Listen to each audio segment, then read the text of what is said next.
Kantara chapter 1 की कहानी बहुत पुराने टाइम की है, जब जंगल पर किसी सरकार का रूल नहीं था। लोग जंगल के साथ रहते थे, उसे अपना मालिक नहीं मानते थे।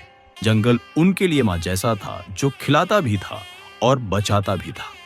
लोग मानते थे कि जंगल में एक शक्ति है।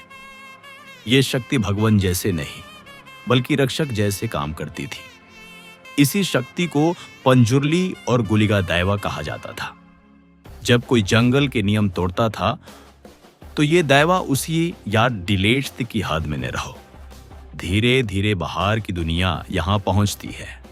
कडंबा रजिया का रजा विजयेंद्रा जंगल को अपनी जमीन समझने लगता है। वो जंगल के पवित्र हिस्सा पर कब्जा करना चाहता है, लेकिन जैसे ही वो जबरदस्ती अंदर घुसता है, दैवा प्रकट होते हैं और राजा की वही मौत हो जाती है। ये सब राजा का बेटा राजा शिकारा अपनी आंखों से देखता है। राजा शिकारा राजा बनता है और जंगल के आसपास नियम बना देता है।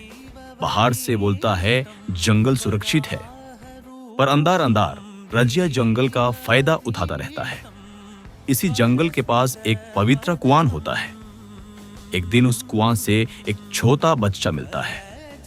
एक आदिवासी औरत उसे अपना लेती है और उसका नाम बेरमे रखती है। बेरमे जंगल के बीच बड़ा होता है। वो समझता है कि जंगल का उस कैसे करना है बिना उसे बर्बाद किए। जब बेरमे राजा के बाजार और महाल देखता है, तो यूं पता चलता है कि जंगल के मसाले और दौलत से राजा अमीर हो रहा है, लेकिन जंगल के लोग वैसे के वैसे ही गरीब हैं। बेरमे अपने लोगों के लिए खड़ा होता है और फैसला करता है कि वो जंगल का सही इस्तेमाल करेगा। इसी बीच राजा शेखरा की बेटी कनाकावथी और बेरमे के बीच रिश्ता बनता है, लेकिन राज्य का अगला शासक कुलाशेखरा बेरमे से जलने लगता है। यूस लगता है बेरमे उसकी पावर के लिए खतरा है। कुलाशेखरा बेरमे के गांव पर हमला करवाता है। पहले हमले में गांव बच जाता है। दूसरे हमले में बेरमे की मां समान पलकमा को मार दिया जाता है। इसी पर जंगल का सब्र टूट जाता है।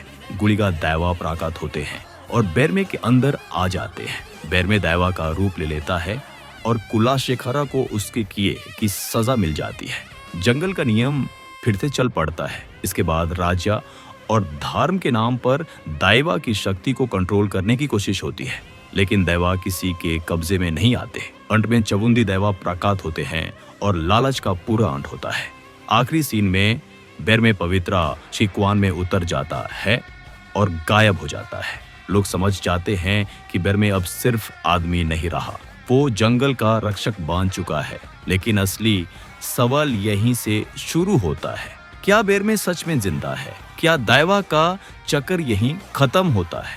और ये कहानी शिवा तक कैसे पहुंचती है? इसका जवाब जानने के लिए कंतारा चैप्टर 1 मूवी जरूर देखिए।